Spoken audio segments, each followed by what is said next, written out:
Muy buenas noches, mis amados, bendiciones, bienvenidos, bienvenidas a Conceptos Adecuados de Edificación. Te habla su hermano Luis Fernando Graciano desde la República Dominicana. Para mí es un placer inmenso poder compartir con todos ustedes en este tiempo que el Señor ha hecho para nosotros poder seguir aprendiendo Torá, seguir conociendo más aún su palabra y que podamos nosotros de esa manera representarlo a Él correctamente. Es más que un honor poder estar compartir con ustedes este tiempo y esperamos que esta serie que ya comenzamos hace ya, bueno, un mes, hemos dado ya 4 sesiones, de la número 4 con esta, perdón.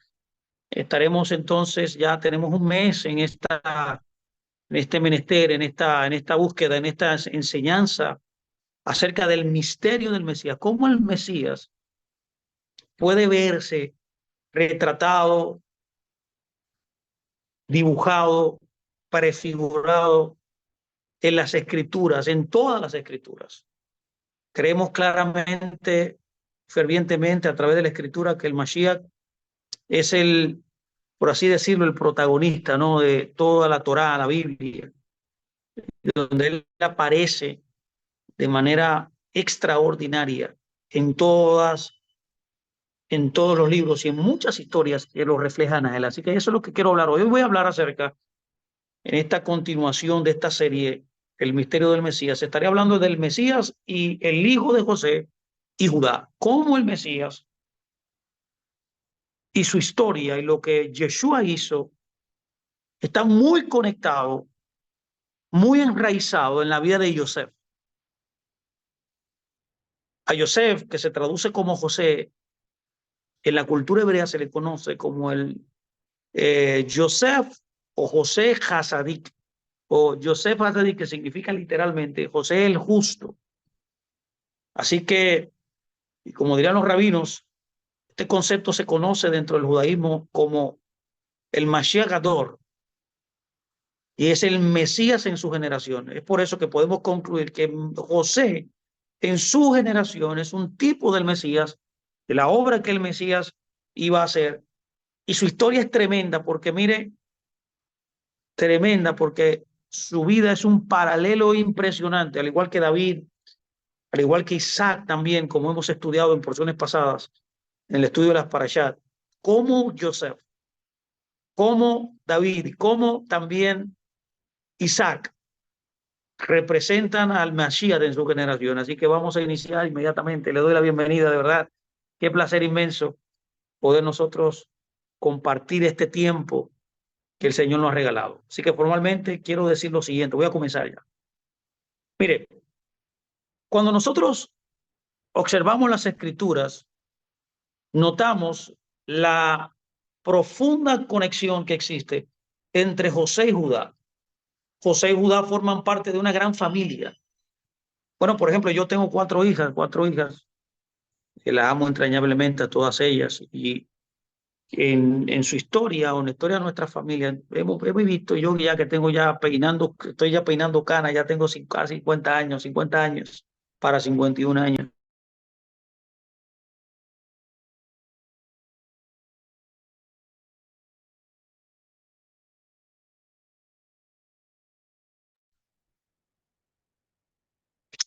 Decía, disculpe, entró una llamada. Decía que la historia de mi familia, he visto cómo mis hijas, en algún tiempo de su vida han tenido rivalidad. De igual manera, José y Judá,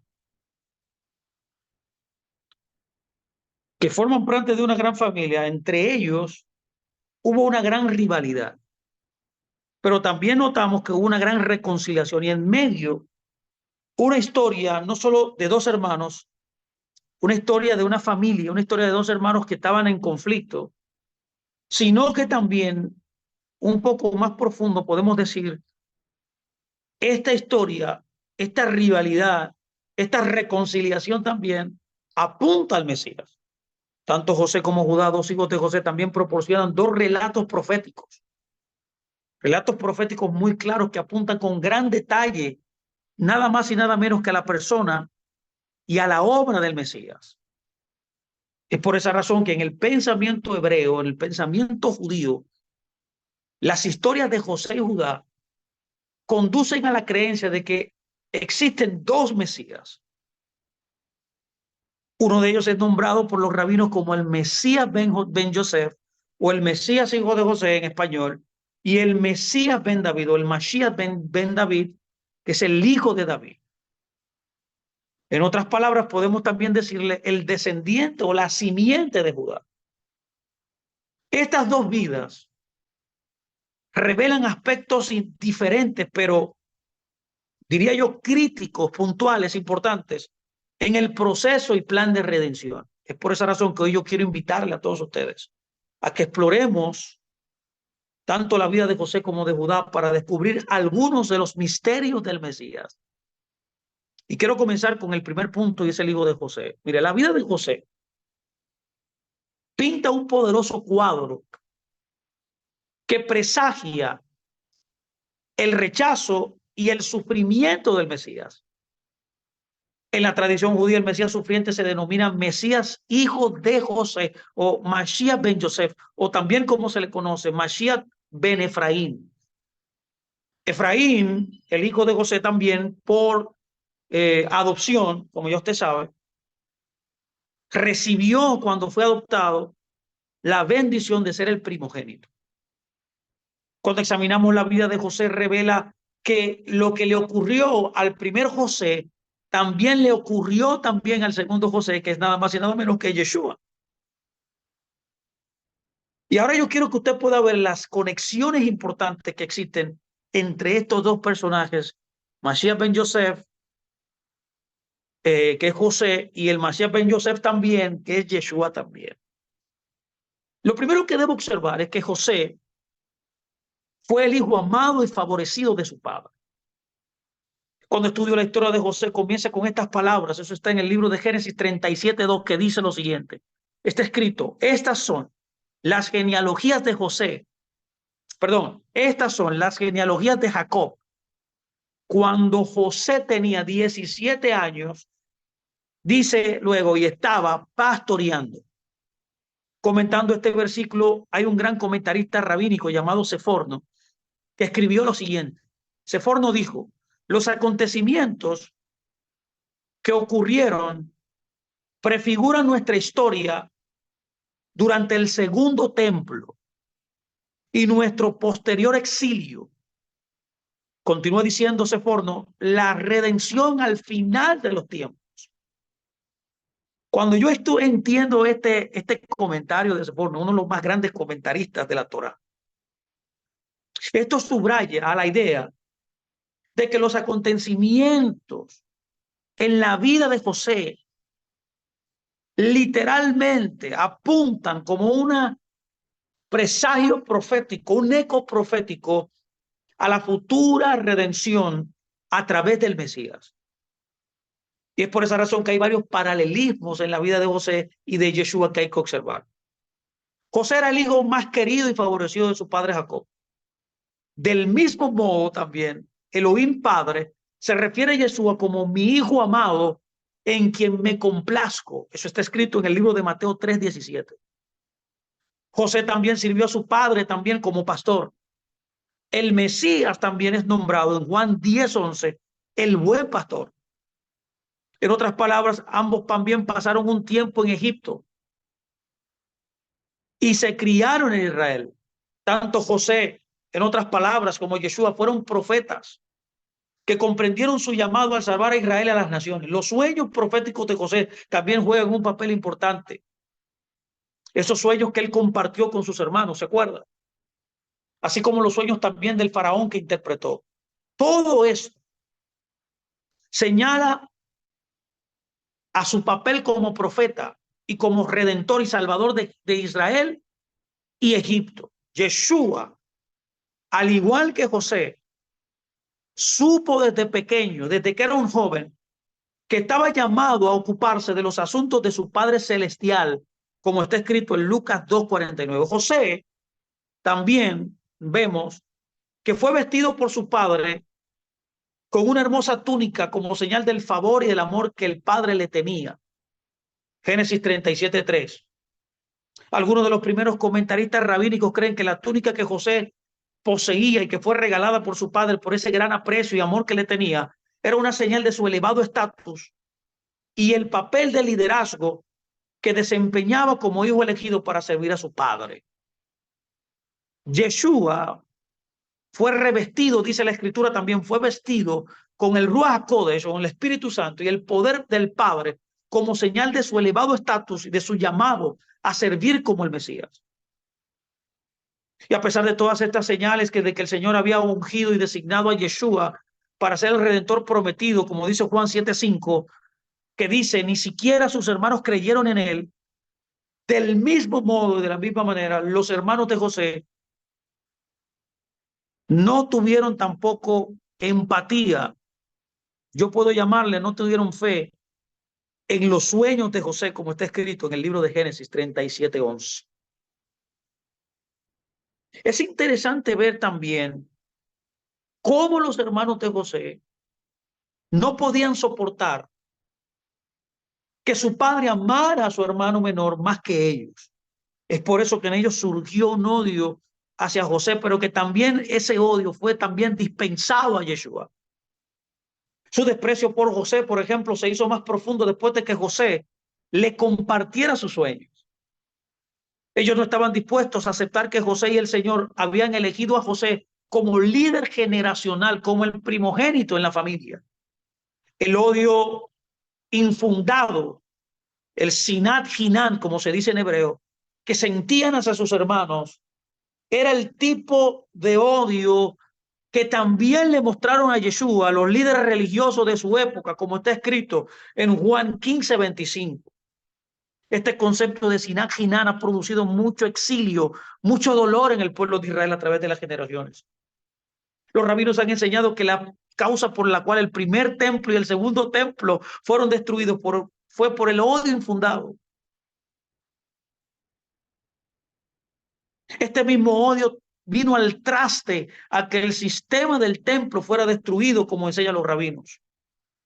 Y la causa principal de la destrucción no solamente del primer templo, sino del segundo templo también, fue el odio infundado a Yeshua, lo que motivó ese rechazo, no solamente de la persona de Mashiach, ya que todo esto que él estaba profetizado, que él aparecería en el cuarto siglo, en el mismo tiempo en la cual él fue llevado al madero. Ahora bien, no fue solamente su persona fue odiada, también su mensaje. Ahora bien, hay que saber que él proporcionó el antídoto que había curado el odio. Aunque fue odiado, él fue el que trajo el remedio que condujo a la destrucción de la casa de Dios y el posterior exilio de 2000 años de la tierra prometida. La única manera, mis amados, amados hermanos, hermanas que me escuchan, de superar el odio infundado, el sinat hinan, es el amor incondicional, que fue lo que Yeshua vivió y predicó. Los líderes no estaban dispuestos, mis amados, por ninguna manera. Estaban cegados por ese odio a no escuchar el mensaje. Y como resultado, como nos dice Mateo 23:38, como usted ya sabe, él dijo, mira, tu casa ha quedado desierta. Era una profecía directa a la destrucción del templo que casualmente o no casualmente, literalmente ocurrió en el año 70, cuando los romanos con Tito, liderados por Vespasiano, luego por Tito, destruyen Jerusalén. Una enseñanza judía dice que en el año 70, escúcheme por favor muy bien en esto, que después de que los romanos derribaran los muros de Jerusalén y se acercaran al templo, el sacerdote que estaba a cargo, que tenía las llaves de David, sabía lo que iba a suceder. Las llaves tenían la capacidad de abrir las puertas de Jerusalén que David y Salomón construyeron y de la que sus descendientes eran todos responsables. Cuando eso sucedió, el sacerdote, dice la historia, lanzó las llaves al aire Y una mano, dice la historia, la tradición, bajó del cielo y capturó las llaves y las llevó al cielo, donde están retenidas y donde están hoy. Y con esa idea y con ese pensamiento, Isaías dijo lo siguiente. En Isaías 22:22 está escrito, póngame atención, pondré sobre su hombro la llave de la casa de David. Escuche qué dice, pondré sobre su hombro la llave de la casa de David. Él abrirá y nadie cerrará. Él cerrará y nadie abrirá. Esto era una referencia directa al Mesías, al Mashiach, como todos los rabinos han enseñado a través de las generaciones. El único otro lugar donde leemos también acerca de la llave de David se encuentra en el libro de Revelación 3:7, que dice, al ángel de la asamblea de Filadelfia escribe, estas son las palabras del santo y verdadero, que tiene la llave de David.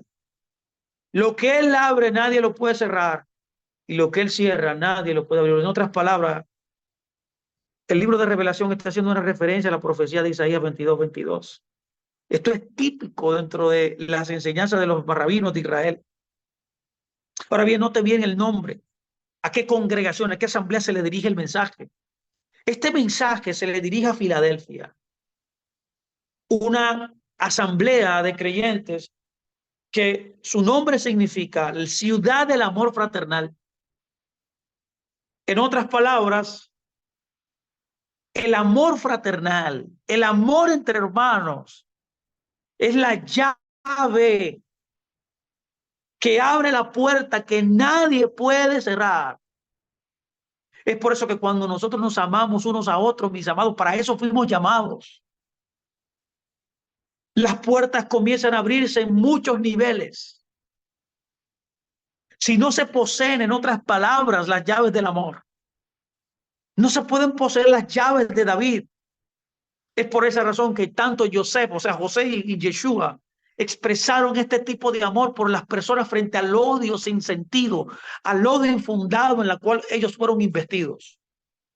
Y nosotros, mis amados, que estamos en esta plataforma en el día de hoy como seguidores del Mesías, tenemos que expresar en nuestras vidas ese mismo amor, ese amor radical a un mundo que nos odia, a un mundo que nos adversa cada vez más como la gente odiaba a José y también a Yeshua. Este odio infundado produjo rechazo tanto a José y a Yeshua. Los hermanos de José, nos dice la escritura en el libro de Génesis 37:18, que ellos conspiraron junto contra él para matarlo. Escuche bien, llegaron al punto de que el rechazo fue tan profundo que conspiraron para poder matarlo. Y esto fue motivado por los celos que tenían.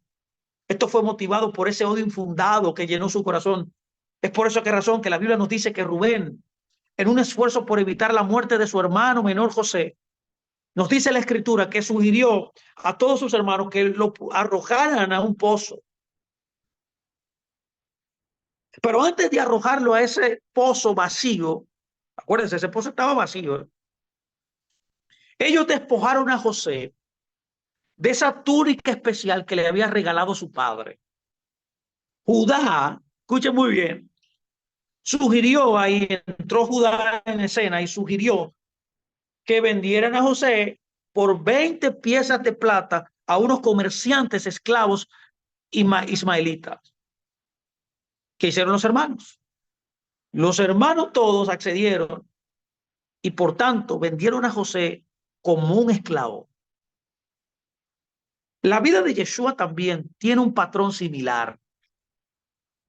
Los líderes religiosos de tu tiempo, sus hermanos judíos, la Biblia dice también lo mismo. En Juan 11:53 está escrito, conspiraron para matar. Yeshua fue vendido por plata por Judas, ¿se acuerda? Al igual que José fue vendido por Judá. Y este detalle a menudo se pasa por alto porque, al igual que muchos nombres judíos del Nuevo Testamento, Judá Yehudá en hebreo fue cambiado por Judas en la traducción del hebreo al griego y posteriormente al inglés y también en las traducciones al castellano. Yeshua, mis amados, como José, fue despojado de su túnica, que en hebreo se llamaba el ketonet pasim. Como ya hemos dicho, era una túnica que representaba la primogenitura, la preeminencia que tenía sobre sus hermanos dada por el padre, porque ya había elegido tanto a José como el padre también había elegido a Yeshua como primogénito. Y según los rabinos, la túnica que se llamaba Pasín porque los 10 hermanos echaron suerte sobre ella y la suerte recayó en Judá, dicen los rabinos. De la misma manera, los romanos despojaron a Yeshua de su ropa, como nos dice Mateo 27-28. También nos dice la escritura que ellos echaron suerte sobre sus prendas y se repartieron su ropa entre ellos, como está escrito también en el verso 35 de Mateo 27. Esto literalmente fue para cumplir la profecía mesiánica que se encuentra literalmente escrita en el Tanakh, en el Salmo 28-18. Además, cuando vemos la gematría, el valor numérico de las frases y de los conceptos, nos impresiona más la conexión que existe. El adjetivo que se describe como la túnica de José, como pasín, puede interpretarse como el material de la prenda de lana fina. Y cuando vemos el valor numérico del concepto pasín, o de la prenda o lana fina, es de un valor numérico de 190, que es el mismo valor numérico que la palabra fin en hebreo, que es ketz, que se puede traducir también como el fin de los tiempos. Algunos rabinos han llegado a la conclusión y creen que este valor numérico de 190 comparte o insinúa que José tiene aspectos claves del Mesías y que el final de los tiempos le fue revelado por su padre Jacob, que había aprendido de Isaac, quien fue enseñado por Abraham, como está escrito en el libro de Juan 8:56, que dice, y Abraham se alegró de ver mi día, lo vio y se emocionó. Es interesante también que la palabra hebrea para verano, kayetz en hebreo, está relacionada con la palabra hebrea para fin también, que es ketz, ya que el verano es el final de la temporada agrícola. Esta relación se ve en Marcos 13:28, como está escrito. Aprendan ahora la parábola de la higuera. Cuando su rama se pone tierna y echa hojas, sepan que el verano está cerca. Yeshua mismo, en otras palabras, utilizó el concepto de verano aquí, el verano, como una alusión al final. Lo que tiene un perfecto concepto, un perfecto sentido en el hebreo. La palabra Canaán también y la palabra maldición también, al igual que la palabra Ketz, al igual que la palabra Pasín, equivalen al concepto o al valor numérico de 190. ¿Casualidad? No. Es una conexión que el texto nos está dando desde este punto de vista un poco más profundo. El rechazo de Joseph, en otras palabras, apunta proféticamente al Mashiach, que permitió que su vida terminara para poner fin a la maldición. Cuando vamos al concepto de maldición, también vemos que la palabra maldición tiene el valor numérico de 190 también, del pecado, de la muerte también, del exilio. Él vino a poner fin a la maldición, al exilio, al pecado, a la muerte, para que todos nosotros podamos también heredar la tierra de Canaán, que también, que no es coincidencia, tiene el valor numérico también de 190. La nueva tierra prometida al final de los tiempos también cuando Mashiach regrese. Vemos también que cuando vemos la vida de Yeshua, Yeshua fue colocado en una tumba vacía. Eso está escrito en Juan 19, versos 41 y 42. Notamos también la conexión que existe con José. La fosa de José, nos dice la escritura en el libro de Génesis 37:24, que estaba vacía y sin agua. También hay una alusión mesiánica muy importante en el libro de Zacarías 9:11. Zacarías 9:11 dice, en cuanto a ti también, por la sangre de tu pacto, liberaré a tus prisioneros, dice, de la fosa de agua. Es por esa razón que podemos entender que la tumba es como una mazmorra, un calabozo de la que no se puede escapar. Pero el Mesías se liberó, como José también, para salvarnos a ti, para salvar, en el caso de José, a sus hermanos también, cuando fueron a Egipto y fueron redimidos por él, salvados por él. Qué interesante también que el valor numérico de la palabra fosa, que en hebreo es aborá, es de 212. Note también la conexión que existe, que es el mismo valor numérico de la palabra Bemek en hebreo, que significa en el valle. También es el mismo valor numérico de la palabra Ahor en hebreo, en el libro de Génesis 1:4, y el valor numérico del concepto en el libro de Ezequiel 8:2, del concepto Zoar, que significa brillo, que literalmente dice Ezequiel 8:2, el brillo. En otras palabras, eso tiene que ver con la vida de nosotros. En nuestras propias vidas, nuestro valle, nuestro pozo, nuestras prisiones, mis amados, no están destinadas a ser nuestra muerte, sino que es el medio por el cual el Eterno promociona nuestras vidas, que hacen que la luz de la presencia de Shem, de la presencia del Creador, brille a través de nosotros. No es casualidad que el concepto valle, el concepto gozo, el concepto luz tienen el mismo valor numérico. Esta luz revela tu brillo, esta luz revela todo el potencial oculto mientras esperas a su Hijo del cielo, como dice el Primera de Tesalonicenses, a quien resucitó de los muertos, a ese Yeshua, el que nos libra de la ira venidera. Ahora bien, hay una característica que me impresiona aún más, y es la sangre de la cabra. Los hermanos, para poder encubrir la mentira que habían fraguado a causa del odio que le tenían a José, para encubrir su crimen y engañar a su padre, los hermanos de José mataron una cabra. Escuche, por favor, esto es poderoso. Y sumergieron en ella la túnica que José tenía. Ese símbolo de la primogenitura, ese símbolo de amor que su padre le había dado al haberlo elegido como el primogénito. Ellos lo manchan con la sangre de una cabra. Pregunto, ¿por qué una cabra? Por favor, escúcheme aquí, esto es importante. Cuando leemos el libro de Jubileo, un libro que es un libro histórico, y también a los rabinos posteriores, como Maimónides, por ejemplo, es una institución dentro del judaísmo.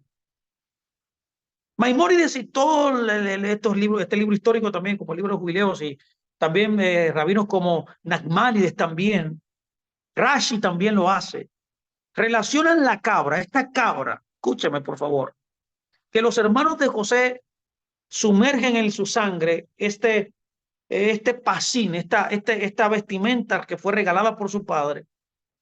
Estos sabios, el Hazal lo relaciona con el chivo expiatorio de Yom Kippur, el día de expiación, que sirvió para cubrir, para expiar los pecados del pueblo de Dios. Mire qué dice este libro. Mire qué dice. Voy a citar este comentario. Mire, dice: por eso se ha ordenado a los hijos de Israel que se aflijan el día 10 del séptimo mes, dice. El día en que llegó a Jacob su padre la noticia que le hizo llorar por José. Escuche bien. Y que se expíen allí con un cabrito el día 10 del séptimo mes, una vez al año, por sus pecados, porque habían contrariado el efecto de su padre respecto a su hijo José. Mi hermano, esto es tremendo lo que dice esta cita, este comentario extraordinario. Esto está en el comentario del Bereshit Rabbah. Eso es un comentario, un midrash hebreo antiquísimo que tiene esta connotación interesante que conecta esto que pasó con José, esto que pasó con la cabra y José, lo conectan al día de Yom Kippur y mencionan literalmente, lo conectan a la expiación, a la expiación. ¿Coincidencia? No, de ninguna manera, mi amado, de ninguna manera. Ello no hay ninguna coincidencia. Es interesante que usted pueda ver las conexiones profundas que implican esto, esta sangre de la cabra. Hay algunas conexiones sorprendentes entre el chivo expiatorio de la vida de José y el chivo expiatorio utilizado también en el día de expiación en Levítico 16. Ambos machos cabríos se mataban en el desierto y se echaban suertes. La misma palabra hebrea para túnica utilizada en el relato de José también se utiliza para referirse a la vestimenta que llevaba el sumo sacerdote. ¿Casualidad? No. El sumo sacerdote se despojaba de su túnica antes de sumergirse en el agua, antes de purificarse, ya que él se purificaba ese día 5 veces.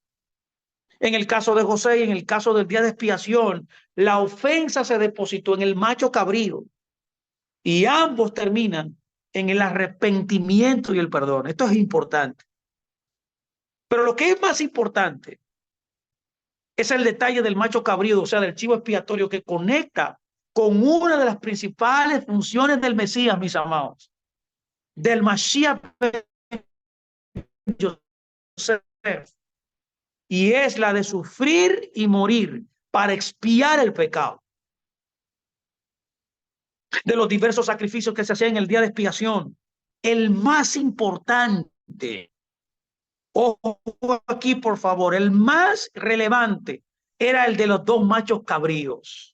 De todo el servicio de Yom Kippur, el punto neurálgico importante en todo el día era el sacrificio, la elección, la suerte de los dos machos cabríos. Es interesante que usted pueda ver que ellos, estos dos machos cabríos, deberían ser iguales en altura, en peso y en coste.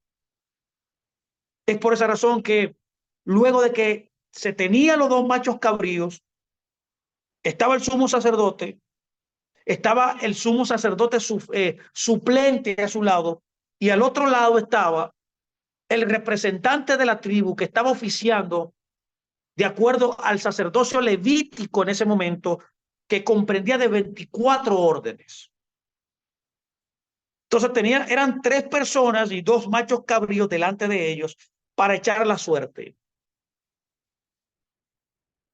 Ahora bien, una de las cosas que hacía ese sumo sacerdote era que él ataba un hilo de lana escarlata a la cabeza de ese macho cabrío para Azazel. Siempre esa grana, esa lana escarlata se le ataba a Azazel. Un segundo cordón también se ataba en la entrada de la puerta de la sesión más santa del templo. Y a continuación el sumo sacerdote volvió a imponer las manos sobre el chivo expiatorio, recitando su confesión del pecado y una oración de perdón. Después de que todos los presentes respondían en oración, se elegía una persona, preferiblemente un sacerdote, para que llevara el chivo expiatorio al precipicio del desierto. Esa era la designación del nombre Azazel.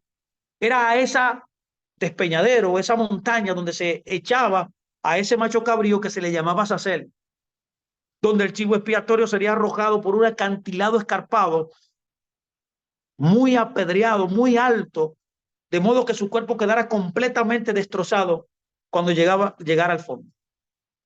Este macho cabrío, mis amados, para el Señor era una ofrenda que se llevaba al lugar santísimo, que expiaba el pecado de las transgresiones nacionales de Israel.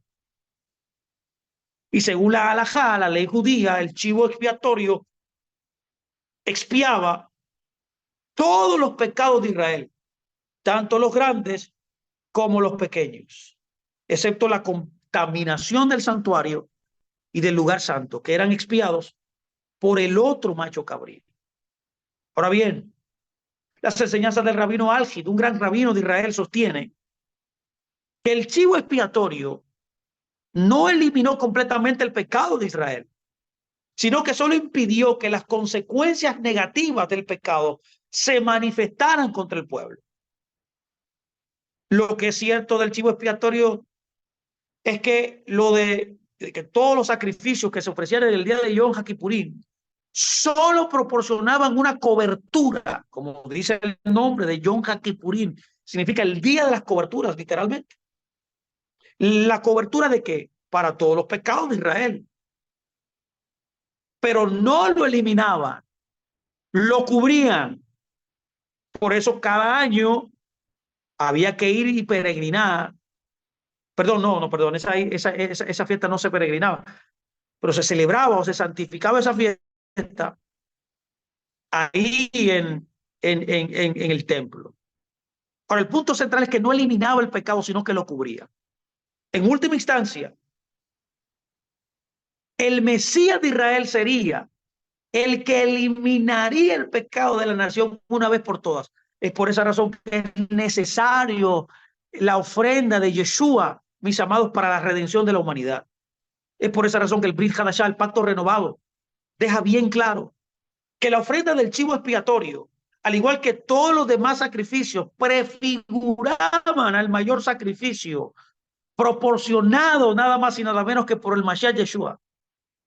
Al igual que el chivo expiatorio, mis amados, el Mesías Yeshua ha cargado con todos nuestros pecados, como está escrito en el libro de Isaías 53:6 y en el libro de Isaías 53:11. Él no solo actúa como nuestro portador de pecado, él no solamente es el garante, él no solamente es el sumo sacerdote de nuestra profesión, sino que él es también la capará, mis amados, la ofrenda redentora que también elimina completamente nuestros pecados y nos purifica de ellos.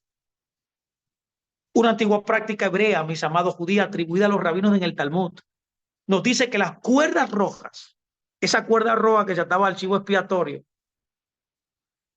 y se colocaba en la entrada también del lugar santísimo, o sea que en ese día pasaban milagros tremendos. Este proceso de convertirse sobrenaturalmente de roja a blanca simbolizaba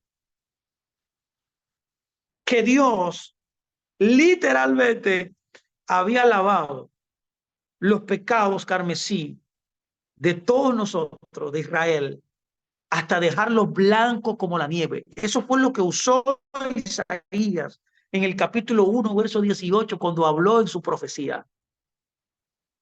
Cuando esto ocurría, mis amados, es interesante, daba testimonio público a todo el que estaba en el templo de que Israel había sido perdonado. Al igual que el sumo sacerdote en el día de Yom Kippur, Yeshua tiene el poder de convertir las cuerdas carmesí de nuestros pecados rojos en blancos. No solo en Yom Kippur, mis amados, sino siempre que nos dirijamos a Él e invoquemos su nombre en busca de su perdón. Y de acuerdo al Talmud, mis amados, 40 años después de la destrucción del templo, el cordón rojo escarlata dejó de cambiar de color a blanco. Esto habla grandemente y prueba que los sacrificios de Yom Kippur ya no son eficaces, mis amados, sino que el sacrificio adecuado, permitido, aceptado por Dios, es el de Yeshua. El templo fue destruido, como ya usted sabe, en el año 70, lo que significa que el cordón dejó de cambiar de color desde el año 30 aproximadamente. Y nada más y nada menos en el momento en el que el Mesías comenzó su misión espiritual para traer el reino y traer la redención a la humanidad. Es por esa razón que podemos concluir que el sacrificio de Yeshua, de Mashiach Yeshua, el hijo de Yosef, es mucho más grande que los machos cabríos ofrecidos en Yom Kippurín, ya que hay una diferencia entre ellos. Los sacrificios de Yom Kippur, esos machos cabríos solamente cubren el pecado, mientras que el sacrificio de Yeshua ben Yosef elimina los pecados y trae perdón, trae reconciliación y más que todo nos purifica para siempre a través de su autosacrificio único. Ya usted ha visto cuántos paralelos interesantes existen en la vida de José Yeshua. Permítame hacer un breve recuento de lo que he hablado. Ambos fueron sacados de la fosa. Ambos superaron la tentación y la prueba. Ambos fueron acusados falsamente y fueron encarcelados. Ambos fueron elevados a posiciones de gobierno a la edad de 30 años. En ambos casos, la gente acudía a ellos en busca de comida. Ambos harían que sus hermanos se inclinaran ante ellos también. Ambos fueron rechazados y odiados por su familia. Todo Israel también y las naciones fueron finalmente salvos por ellos. Todos estos paralelos, como cuando un pintor pinta un cuadro maravilloso y vemos esa pintura al final maravillosa, así mismo está pintado esta historia entre José y Yeshua. Ahora bien, hay más paralelos que quiero tratar hoy. Hay más paralelos entre Yeshua y José que vale la pena mencionar. Primero, el faraón y los egipcios reconocieron que Elohim estaba con José y recibieron a José antes de que su familia hebrea lo recibiera. Esto es interesante. Este mismo patrón, en otras palabras, ocurrió también con Yeshua. Y aunque los apóstoles y los primeros seguidores de Yeshua eran casi todos judíos, las naciones de la tierra, o sea, los gentiles de la tierra, las naciones del mundo, fueron los primeros que recibieron a Yeshua en gran escala. No es casualidad que hoy día el cristianismo alrededor del mundo tiene más de 2.000 millones de personas dentro de sus filas. Y vemos cómo solamente unos 200.000 judíos mesiánicos existen hoy día. O sea, judíos que creen en Yeshua. Lo segundo que debo notar también, aparte de esto, es que los hermanos de José, escuche, no lo reconocieron al principio cuando viajaron a Egipto. José literalmente es la imagen del Mesías, el Mashiach ben Yosef, el hijo de José, el Mesías oculto, como es profetizado y fue enseñado por los rabinos desde la antigüedad. Los rabinos enseñaron que él sería rechazado por sus hermanos y escondido de ellos, como está escrito también en el libro de Isaías 53, del 3 al 5. Usted lo puede haber leído muchas veces. José, como el Mesías oculto, intencionalmente ocultó su identidad a sus hermanos, como está escrito en el libro de Génesis 42, 7. Mire qué dice. Dice, él se hizo irreconocible para ellos. Otra razón que debo traer a la mesa por la que los hermanos de José no lo recibieron fue porque José caminaba, hablaba y parecía un egipcio. José parecía un gentil. En otras palabras, era un hebreo oculto entre los gentiles. Lo mismo ocurrió con Yeshua y todavía ocurre. En su primera venida, él era literalmente el hijo de José, cumpliendo el papel del Mesías ben Yosef, el Mesías oculto. Los hermanos de José tampoco reconocieron a José porque pensaban, mis amados, que estaba muerto. Su rechazo a José representaba a los líderes políticos y espirituales judíos que han rechazado a Yeshua a lo largo de los siglos. José y sus hermanos fueron los fundadores de las 12 tribus de Israel. Y solo un remanente de judíos se convirtieron en seguidores del Mesías Yeshua. Pero debo decir aquí que fueron ellos los que originalmente llevaron el evangelio, la Besorá del reino a las naciones de la tierra. El gran número de las naciones, de los gentiles que abrazaron al prometido Mashiach Yeshua, al prometido Mesías judío, creyeron en la Besorá, en el evangelio del reino, que es un evangelio judío hasta la médula. Es por esa razón que en Juan 4:22, Yeshua mismo le dijo a la samaritana lo siguiente: la salvación viene de los judíos. En otras palabras, estos gentiles abrazaron el Antiguo y Nuevo Testamento, que fueron escritos casi exclusivamente por judíos. Sin embargo, los gentiles olvidaron y rechazaron rápidamente las raíces judías de su fe. Y como resultado, Yeshua fue ocultado a las naciones gentiles como José fue ocultado entre los egipcios. Es por esa razón que ese Yeshua judío se convirtió en un Jesús gentil. Los hermanos de José no solo reconocieron, los hermanos de José no lo reconocieron, perdón, hasta que se quitó sus ropas egipcias y le habló en hebreo. En Génesis 45:3 dice, yo soy José. O sea, él se les reveló, le habló en su idioma y ellos ahí. Entonces, cuando él se les devela, se les muestra, ellos entendieron. Si los hermanos judíos de Yeshua van a reconocerlo hoy, ¿qué es lo que va a pasar pronto?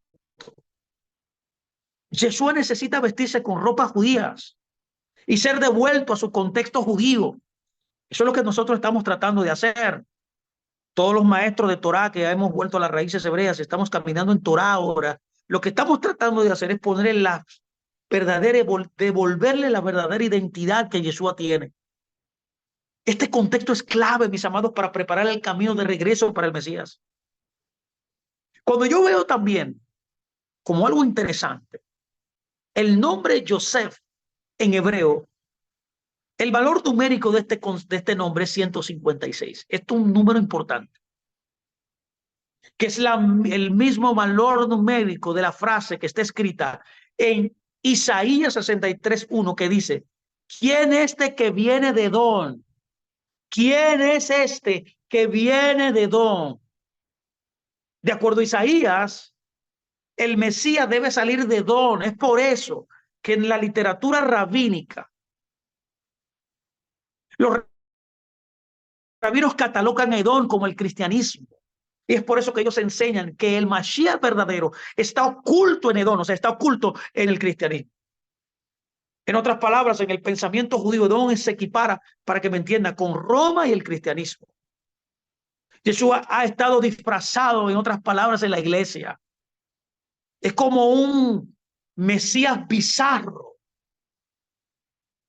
pero que al final de los tiempos, el Mesías abrirá los ojos del pueblo judío, como lo está haciendo, y se revelará como lo hizo José con sus hermanos.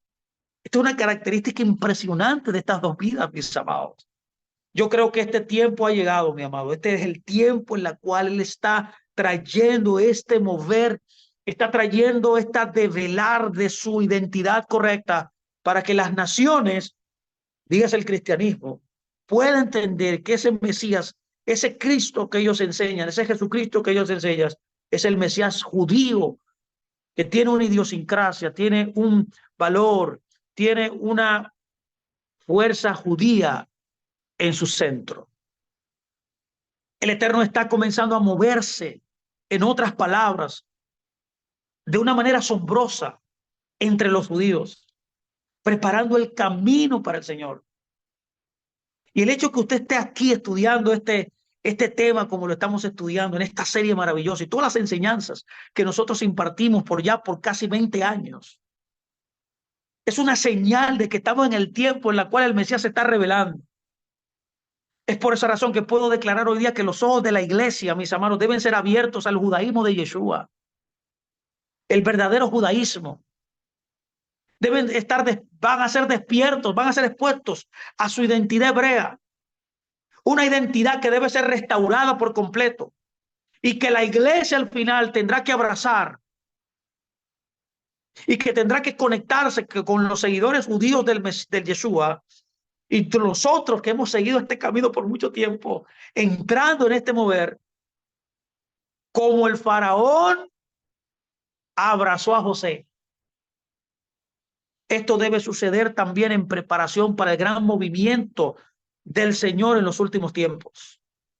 El abrazar el mensaje, mis amados, que estamos promoviendo. Como lo hizo Juan el Bautista en una ocasión. Es como si estuviéramos nosotros también preparando el camino del Señor. Ahora bien, hay un desvío interesante aquí, importante aquí, que quiero comenzar a ver y que todos podamos observar. Y es el desvío importante de Judá y el Mesías. Hay una conexión ahora también con Judá. José, cuando estudiamos Génesis, bueno, estamos estudiando Génesis ahora en las Parashat, en las Parashot. Cuando estudiamos en Génesis vemos que José literalmente es el centro de la narración del Génesis. Desde la mención de su nacimiento hasta el capítulo final. ¿Por qué? Porque él es el actor principal, no es casualidad. ¿Por qué pregunto entonces? Después de relatar cómo los hermanos de José lo vendieron como esclavo, inmediatamente la narración se desvía a la atención del destino de José para destacar un acontecimiento aparentemente sórbido, perplejo, extraño de la vida de Judá. ¿Por qué? ¿Cree usted que tú estás ahí por casualidad? No. Y ya usted sabe que él es hermano de José. En Génesis 38, por favor escúcheme. Judá dejó a sus hermanos y se casó con una mujer cananea y tuvo 3 hijos, dice la historia. Su hijo primogénito, que se llamaba Er, también se casó con una mujer cananea llamada Tamar. El hijo de Judá era malo, dice la escritura, por lo que el Señor le quitó la vida prematuramente. Era un malvado, era un rashá. Luego la historia nos dice que su segundo hijo, llamado Onán, se casa también con Tamar conforme al ordenamiento de la época, que era el matrimonio levirato. La Biblia dice que Onán actuó con maldad al no dejarla embarazada intencionalmente.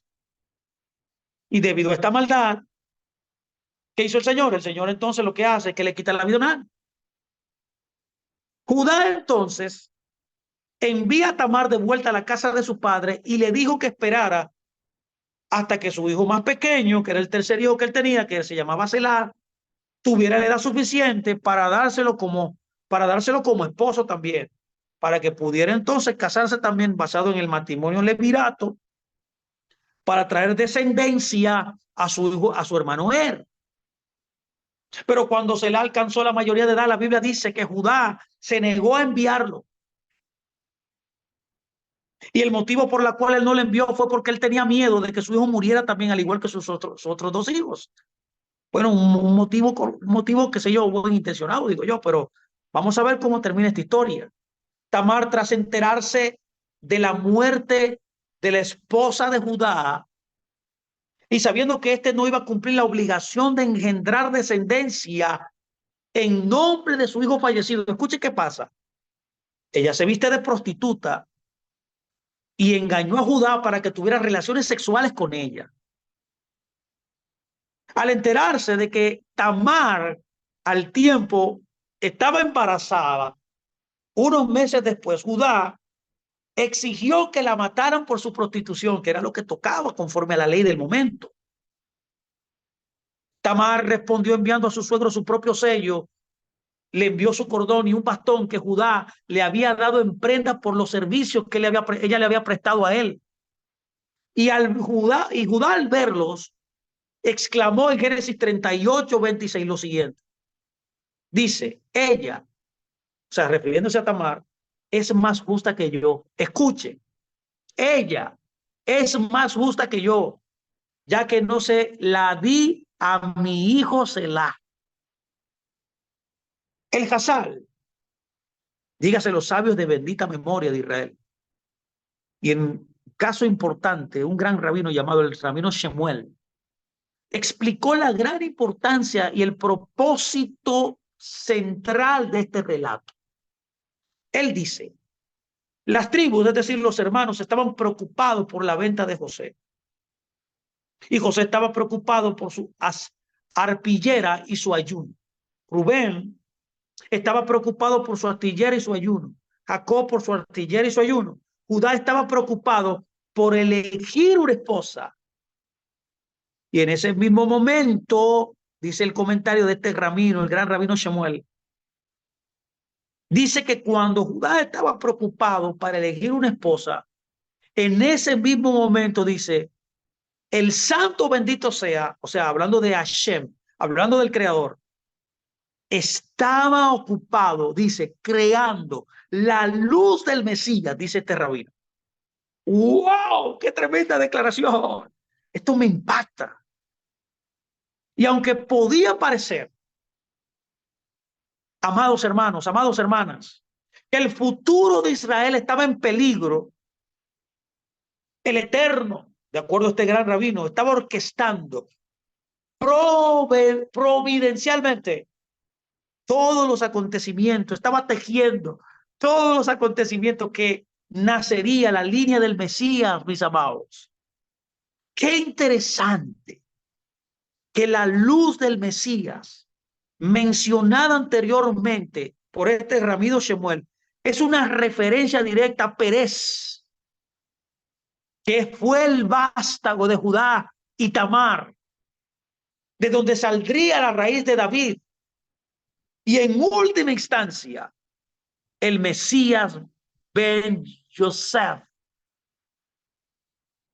como está escrito en Génesis 38:29. Pérez o Fares, traducido al español, como también se puede decir, literalmente significa abrirse paso, significa romper, y es una alusión al Mesías, como está citado en uno de los textos más poderosos mesiánicos, que es Miqueas 2:13, que es cuando habla acerca del Poretz, que es uno de los nombres del Mesías en las Escrituras, que viene de Pérez, que viene de Fares, hijo de Judá. Mire que dice Miqueas 2:13. Uno que se abre paso, o sea, el Poretz, el Mesías, subirá delante de ellos. Ellos se abrirán paso, pasarán por la puerta y saldrán por ella. Y su rey pasará delante de ellos. Y ahí dice, Adonai a su cabeza, Adonai a su cabeza. Este pasaje aparentemente incongruente es demasiado significativo, ya que el autor de Génesis nos está ayudando a mantener la mirada en Judá. Y aunque José fue el que Dios utilizó para salvar a la familia, el futuro de Israel residía en Judá.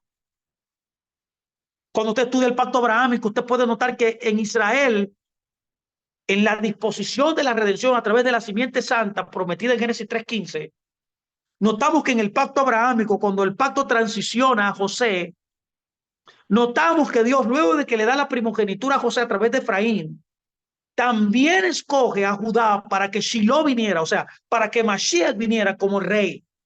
O sea, en ese momento entonces Dios divide el plan de redención en dos protagonistas principales. Uno era Efraín y otro era Judá. En otras palabras, la semilla prometida vendría de la tribu de Judá. ¿A través de quién? A través de Pérez, que es uno de los nombres del Mesías, como se ve en el libro de Ruth, como fue profetizado en la genealogía de Yeshua. Y esto es un misterio muy poderoso que yo he explicado en otras clases. Pérez es uno de los eslabones claves del linaje del Mesías, el hijo de David. Para que usted me entienda lo que yo estoy tratando de decir, cuando Dios crea el universo y menciona la primera genealogía, ¿por qué es la genealogía? Porque el libro de Génesis lo que trata es de 11 genealogías. El libro de Génesis, el tema central, son las genealogías. La primera vez que él menciona la palabra genealogía en la Biblia, tiene dos letras Bab. Eso no es casualidad. La letra Bab es la letra hebrea de la conexión. En otras palabras, cuando Dios usa la primera vez la palabra generación, está usando dos Bab en esta generación y está tratando de decirnos que había una plenitud de conexión entre el cielo y la tierra. Luego de esto vemos cómo Adán y Eva pecan.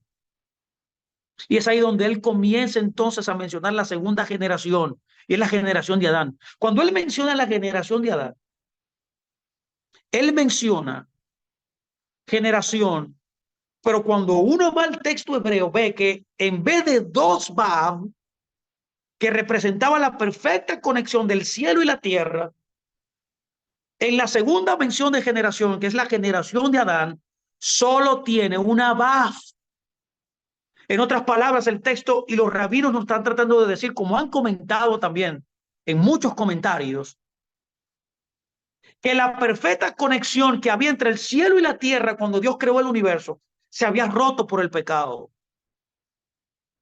Cuando vemos cómo Dios continúa mencionando las generaciones y llega el caso de Ismael y llega el caso de Saúl, vemos que cuando habla de estas generaciones, la palabra generación en sus generaciones no tiene ninguna base. Mientras va pasando el tiempo, se va más degradando las conexiones del cielo y la tierra. O sea, la esencia de Dios para nosotros como sus hijos es que el cielo y la tierra estén conectados. Cuando el cielo y la tierra están conectados, nosotros podemos vivir una vida abundante como Él la diseñó para todos nosotros en todo sentido. ¿Qué interrumpe esa conexión? El pecado. Y en las generaciones de estos malvados como Ismael, como Esaú, que son la representación del mal en la tierra, notamos que no hay va. Ahora bien, ¿se terminó ahí? ¿Dios ya no va a obrar o no hay esperanza posible de restauración? Claro que sí. ¿Cuándo Dios entonces en la Biblia restaura las dos Bab que se perdieron con el pecado cósmico de Adán en el principio? Bueno, en la profecía de José, en la profecía, perdón, de Judá, cuando Tamar y Judá tuvieron a Perez. Es por eso que en el libro de Esther, cuando menciona las generaciones de Perez, dice, esa frase ahí en Perez, que es una alusión a Mashiach, por eso los rabinos le llaman al Mashiach, Perez, porque ahí en ese linaje, en esa generación del libro de Esther, vemos que las dos Bab que estaban al principio de la creación fueron restauradas en esa profecía. Entonces pregunto, ¿quién restauraría entonces la conexión del cielo y la tierra? Yeshua, que es el hijo de Perez. Y es por esa razón que Miqueas está hablando. Uno que abre paso, subirá delante de ellos. Y dice, ellos abrirán paso, pasarán por la puerta y saldrán por ella.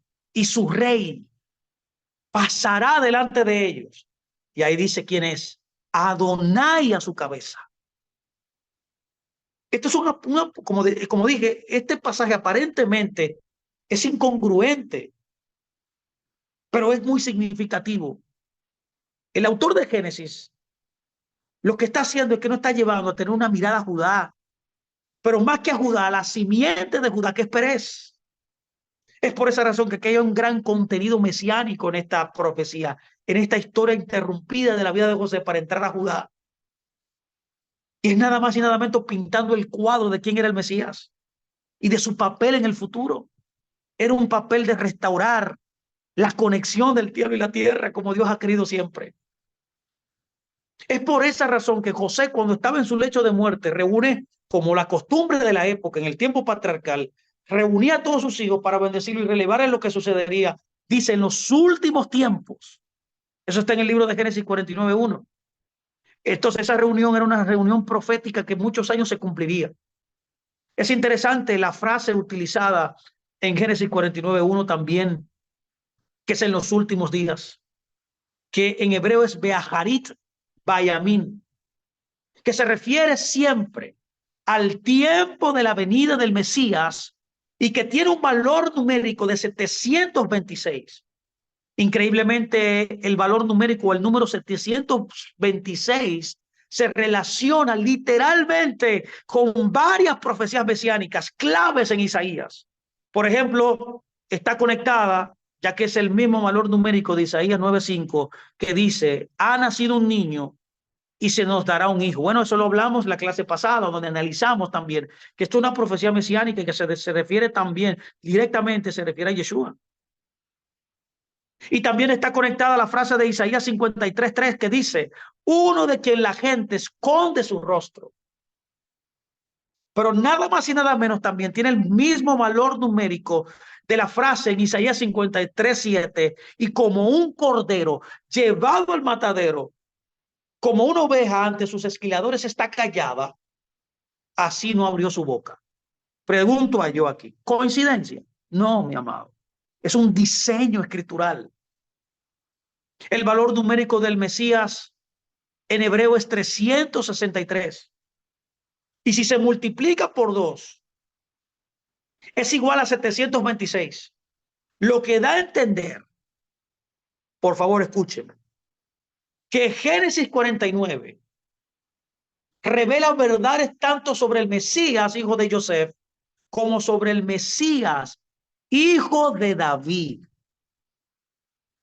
La frase griega para ese Mesías o Mesías de Juan 4:25 y la palabra, frase hebrea, el nombre de Yeshua, Shem Yeshua, también suman 726. Pregunto, ¿casualidad? No, no es casualidad. Yo creo y estoy convencido que el secreto que Jacob quería revelar es el nombre de Yeshua, ya que él vendrá al principio del fin para nada más y nada menos morir en cumplimiento de lo que está revelado en Isaías 53 como el Mesías. El Mesías hijo de José, o sea, el Mesías sufriente. Y también vendría al final real, al final de los tiempos, como hemos visto, como el Mesías hijo de David, que es el rey conquistador. No es casualidad que el libro de Apocalipsis lo retrata él viniendo en un caballo blanco. Ahora, no quiero que usted malinterprete esto. Y no entiende que hay dos Mesías, como creen los judíos tradicionales, sino son dos venidas, dos funciones del mismo Mesías. La primera vez vino como Mesías hijo de José, el siervo sufriente, como se le llama, el Mashiach leproso también, el Mesías leproso, vino como el Cordero de Elohim y retornará otra vez, segunda vez como el hijo de José, perdón, como el hijo de David, ese Mesías guerrero, ese rey conquistador que como su antepasado David marcará el comienzo de su tiempo, de un tiempo de shalom y un tiempo de gran bendición como el león de Judá. Es por esa razón que la bendición de José en Génesis 49, 8, 12 revela secretos tremendos, mis amados, tanto de la primera como de la segunda venida del Mesías. En Génesis 49, 8, 12 notamos que esta es una profecía, una de las profecías mesiánicas más importantes en las Escrituras. Estos versículos contenían la profecía de Shiloh. Wow. Y aquí sí no vamos a ver, aquí vamos a ver algo tremendo, que proporciona información sobre el linaje de la simiente mesiánica prometida. Algunas de las señales claves que acompañarán el ungido del Señor y el marco temporal, el cronograma, por así decirlo, el calendario de la venida del Mesías. Ahora que entendamos la profecía de Shiloh, hay que entenderla. Está conectada a la primera venida, ¿eh? La profecía de Shiloh está conectada a la primera venida. Es por esa razón que vemos que después de que Jacob reuniera a todos sus hijos, él comienza a profetizar sobre cada uno de ellos. Y cuando llegó el momento de bendecir a su hijo Judá, Jacob dio una profecía fundamental sobre el Mesías. Está escrito y dice, el cetro, por favor escuche, no pasará de Judá, ni el bastón de mano de entre sus pies, hasta que venga a quien pertenece. A él le obedecerán, dice, los pueblos, hasta que venga Shiloh, dice, aquel que significa que quien pertenece al trono. Mi amado, esto es una profecía mesiánica inusual. Esta profecía tiene varias palabras claves aquí que deben ser definidas para poder entenderlas con precisión. Bueno, el consenso, tanto cristiano como judío, es que esto habla del Mesías. Ahora bien, veamos los términos importantes que están en juego aquí. Mire, póngame atención. El primer término es Shevet, que suele traducirse como cetro. En hebreo significa tribu también, y se traduce mejor como vara tribal. Cada uno de los líderes de las 12 tribus tenía una vara tribal que representaba la identidad tribal y el liderazgo. Esta profecía nos dice algo importante, neurálgico, sobre la identidad de la simiente prometida de la mujer, que vencerá a la serpiente, como está escrito en Génesis 3:15. Lo que está tratando de decir que sería literalmente un rey de la tribu de Judá. Esta es la primera palabra. La segunda palabra clave aquí es la palabra mejojet, mejojet, que suele traducirse como bastón del gobernante, pero que se interpreta mejor como bastón o vara del juez o el bastón del legislador.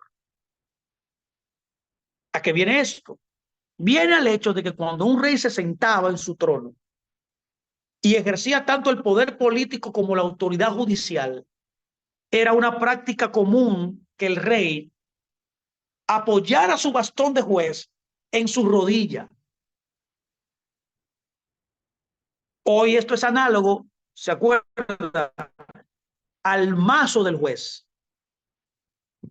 La tercera palabra importante aquí es Shiloh. En esta traducción usé la palabra al que le pertenece, pero que en el original hebreo dice Shiloh. Es por eso que Génesis 49:10 dice, hasta que venga Shiloh. Todos los comentaristas, escúcheme por favor, y rabinos, entienden que esto es una referencia literal al Mesías. No solamente los rabinos, y los comentarios rabínicos, no. También el cristianismo también. Por ejemplo, aquí hay algunos comentarios. Voy a citar dos. Dice uno, la transmisión del dominio no cesará de la casa de Judá, ni el escriba de los hijos de sus hijos para siempre hasta que venga el Mesías. Literalmente, ¿vio? Esto es un comentario rabínico. Hay otro que dice, los reyes no cesarán de la casa de Judá hasta el tiempo de la venida del rey Mesías, al que se someterán todos los dominios de la tierra. ¿Cómo estos rabinos conectan esta profecía en sus comentarios, como usted pudo ver, a Yeshua, al Mesías? Es por esa razón que la frase hebrea hasta que venga Shiloh, y Abó Shiloh en hebreo, tiene el valor numérico de 358. Y es importante que usted vea que también es, bueno, eso lo hablamos en la clase pasada, hablamos en el comentario de la porción de la Torá, donde hablamos bajo el tema de las dos serpientes y el Mesías. Vemos que el valor numérico también de Mashiach o de Mesías en español es de 358. No es casualidad. Y que también es el mismo valor numérico de la palabra Nahash, que es también serpiente en las escrituras. El Mesías, en otras palabras, la simiente de la mujer, derrotará a la serpiente. Entonces Dios está haciendo un tikkun olam, una reparación del daño del veneno de la serpiente, trayendo también una serpiente santa, que es el Mesías, de una vez por todas mediante su sacrificio, corbanot, no, en hebreo es corbono, que también tiene el valor numérico de 358. ¿Casualidad? No. Es un diseño en las escrituras. El mismo Yeshua dijo en Juan 3, verso 14-15, como Moisés levantó la serpiente en el desierto. Aleluya. Así es necesario que el Hijo del Hombre sea levantado para que todo el que crea en él tenga vida eterna. Y ahí luego dice el verso más famoso en la historia, porque de tal manera amó Dios al mundo que dio a su Hijo unigénito para que todo aquel en que él crea no se pierda, mas tenga vida eterna. ¿Qué estoy tratando de decir? Que todo esto está conectado. El Mesías en su primera venida derrotó a la serpiente espiritual, el veneno de la serpiente. No es casualidad que al pecado primordial en el judaísmo se le llama el consejo de la serpiente, y que los rabinos han conectado y han entendido que este consejo, que es la misma palabra de árbol también, la palabra etz es consejo, por eso se le llama así en el judaísmo rabínico, el consejo de la serpiente. ¿Y qué es el consejo de la serpiente? El veneno que ella infringió con las palabras que colocó de duda dentro de Eva cuando ella transgredió el mandamiento.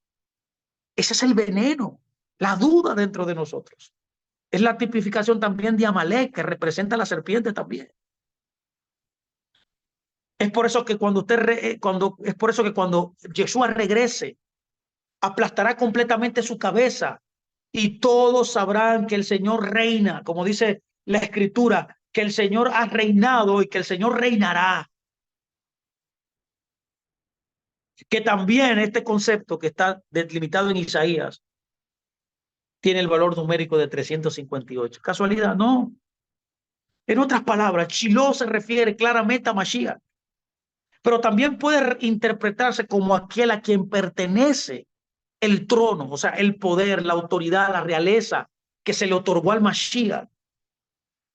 Es por eso que quiero que me permita parafrasear lo que dice Génesis 49:10, para que se pueda entender mejor. Lo parafraseo. La identidad tribal y la autoridad judicial no cesará en Judá hasta que venga el Mesías, a quien pertenece legítimamente, y los pueblos de todas las naciones lo reconocerán y le obedecerán como rey. Eso es lo que dice ese texto. Uno de los asombrosos misterios que revelan al interpretar Génesis 49:10 de esta forma es que proporciona el marco de tiempo de la primera venida del Mesías. Este versículo revela proféticamente por la autoridad judicial e identidad tribal que no se perderá de Judá hasta que venga el Mesías. La autoridad judicial, el derecho de administrar, en otras palabras, y de hacer cumplir la Torá a los judíos que viven en Judá, incluido el derecho a juzgar casos capitales y aplicar la pena capital, no será quitado hasta que venga Mashiach. Y de acuerdo a Josefo, la autoridad judicial se perdió más o menos alrededor del año 6 y 7. ¿Casualidad? No. Esta es una de las profecías más importantes que revelan quién es Yeshua. Esto pasó cuando Arquelao, el hijo y heredero del rey Herodes, ¿se acuerda? Fue destronado y sustituido por un procurador romano llamado Coponio. A partir de ese momento, se quitó la autoridad judicial a Israel. Ese poder legal del Sanedrín quedó restringido. Los rabinos de Talmud también mencionan la pérdida de la autoridad judicial bien claramente, como está escrito en sus libros. Voy a citar uno de sus libros que dice lo siguiente. Dice este libro, este comentario: 40 años antes de la destrucción del templo, el Sanedrín fue desterrado de la cámara de piedras labradas y se sentó en las tiendas del monte del templo.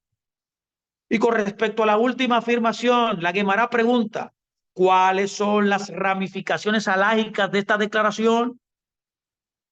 Que ya no juzgaban los casos capitales. La autoridad para imponer la pena de muerte fue despojada del Sanedrín. Por lo tanto, abandonaron voluntariamente la cámara de piedras labradas. Fin de la cita. Porque abandonaron la cámara de piedras labradas, que era el lugar donde se reunían en asamblea, porque se le quitó el poder de juzgar. No podían juzgar los casos de pena capital. Cuando el templo fue destruido en el año 70, como todos nosotros sabemos, inclusive fue una profecía que Yeshua dio. Esto sitúa la época mencionada aquí, mis amados, que estamos hablando en torno al año 30. Esto parece que la autoridad judicial se perdió en algún momento entre los años del año 6 más o menos al año 30. Y de acuerdo a un gran libro que recomiendo aquí. Voy a recomendar este libro. Se llama Jesús ante el Sanedrín. Si no lo tienen, yo se lo envío. Yo lo envío al final de la clase. Yo se lo voy a enviar, no se preocupe. El autor se llama Julio Sumagat. Él registró aquí una declaración del rabino Ratmón que dijo así: cuando los miembros del Sanedrín se vieron privados de sus derechos sobre la vida y la muerte, una consternación general se apoderó de todos ellos. Cubrieron sus cabezas con ceniza y sus cuerpos con sacos, exclamando, escuche bien qué dice, escuche bien, ay de nosotros, porque el cetro se ha alejado de Judá y el Mesías no ha venido. Mi amado, esto es una declaración poderosa para que usted pueda entender las ramificaciones importantes de la investidura y de la persona de quien estamos hablando, de Yeshua, mis amados. Es por esa razón que según la interpretación rabínica, el Mesías tuvo que venir entre los años 30 más o menos y 40 años antes de la destrucción del templo. En el momento exacto en que comenzó el ministerio de Yeshua, en otras palabras, y el año 70, que es cuando se destruyó los registros genealógicos oficiales del templo, y también el pueblo judío fue exiliado. Ahora bien, la profecía de Shiloh también tiene una connotación muy importante también con la segunda venida.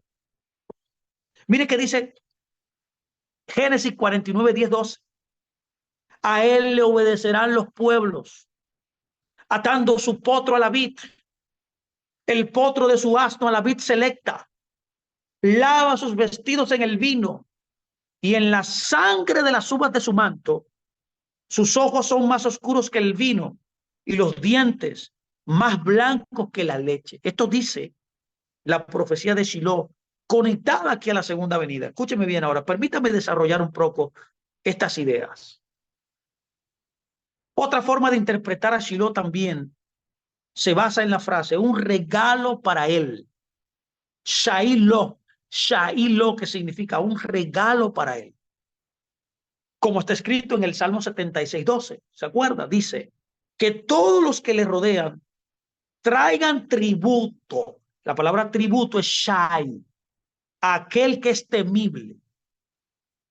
Esta interpretación sugiere los regalos de los reyes y líderes mundiales que le ofrecerían de tributo a Mashiach, a ese rey, a Melech Mashiach, al rey Mesías como se le conoce. Es por esa razón que Isaías 60, verso 3, 5 y 6 dice, profetiza, las naciones vendrán a tu luz, los reyes al resplandor de tu nacimiento. La riqueza de las naciones vendrá a ti. Traerán oro e incienso y proclamarán las alabanzas de Adonai. No es casualidad que el Salmo 72, 11 dice que todos los reyes se postren ante él y todas las naciones le sirvan. No, esto está conectado a lo que Isaías está diciendo aquí. Estas profecías, en otras palabras, se cumplieron parcialmente cuando Yeshua y los sabios reyes del Oriente, ¿se acuerda? En la tradición cristiana, fueron a visitarle, ¿se acuerda? La Biblia dice que ellos se postraron y le adoraron. Y le presentaron regalos, dice, de oro, incienso y mirra. Ahí se cumple parcialmente la profecía de Isaías.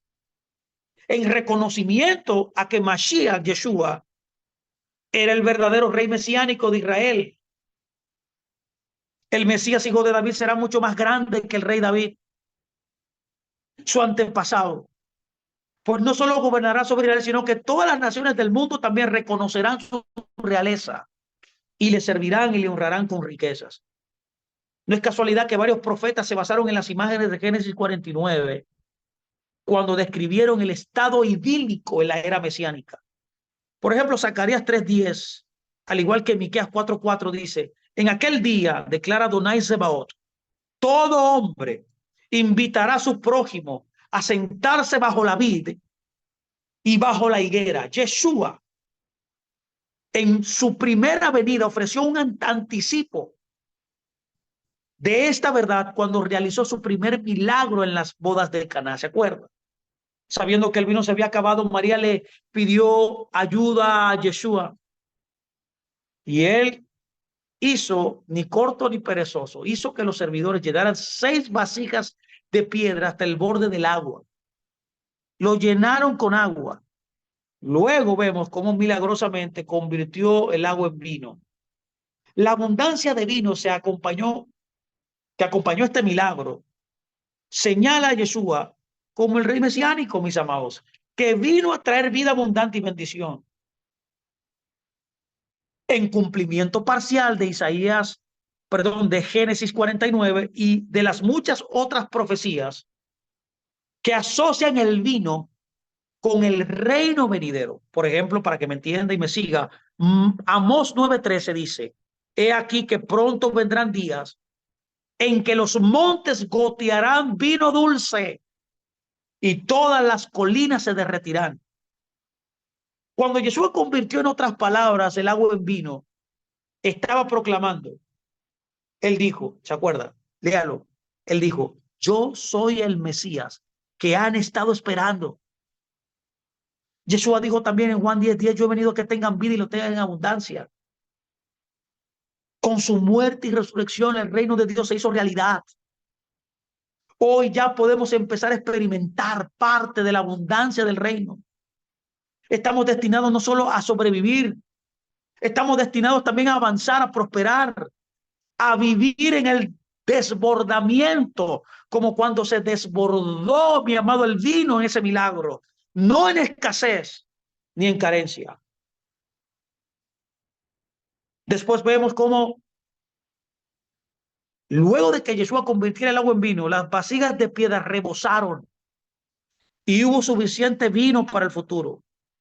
Cuando Elohim multiplicó los panes y los peces, ¿se acuerda usted en Marcos 6:30? ¿Qué pasó aquí? Sobró alimento. ¿Qué es lo que está tratando de decirnos Dios? Que con Él hay más que suficiente, mis amados. Es por esa razón que no importa la situación, no importa cualquier situación difícil que nos encontremos. No, mi amado. Tenemos que entender que Elohim es generoso, es bueno, que Elohim lo que desea es bendecirnos y proveer nuestras necesidades. Él quiere que tengamos prosperidad en nuestras almas, en nuestro espíritu, en nuestras emociones, en nuestras relaciones. O sea, es una redención totalmente integral. Es por esa razón que Elohim creó un mundo en 6 días y descansó el séptimo. Aquí hay una conexión más profunda ahora en esta revelación de la creación con José y Judá. En el pensamiento judío, los 6 días de la creación indican que el mundo puede existir durante un máximo de 6.000 años antes de que el Mesías venga y reine durante 1.000 años. Ese ha sido el entendimiento rabínico. Por ejemplo, en el Tratado Sanedrín trata este tema 92, 90, y en el Tratado Sanedrín 90, perdón, trata este tema. Pero también el Midrash Pirkei del rabino Eleazar, un documento maravilloso, él computa en hebreo el tiempo o el calendario divino. Él dice lo siguiente: 6 eones para entrar y salir para la guerra y la paz.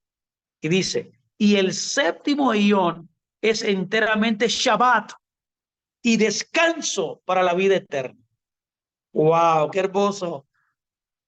Es por esa razón que existe una creencia universalmente reconocida en el judaísmo de que el Mesías debe venir en el séptimo milenio.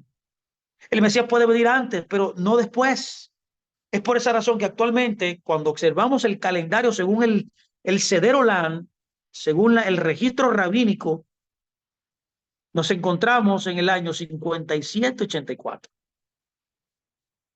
Ahora bien, cada día de la creación apunta proféticamente a un milenio que se basa en el Salmo 94, como está escrito, porque 1.000 años ante tus ojos son como un día. Los 6 días de trabajo y el séptimo de descanso, al igual que el año sabático, se convierten en una imagen profética del reino mesiánico. El reino milenial o el reino mesiánico es conocido como el tiempo donde todo es Shabbat, porque el mundo entrará en un templo, en un tiempo de shalom y descanso bajo el reinado de Mashiach.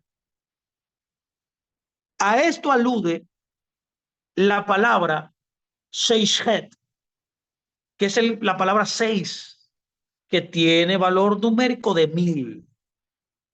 En otras palabras, el Mesías, de acuerdo a esta tradición, debe venir y establecer el reino mesiánico al final del sexto milenio.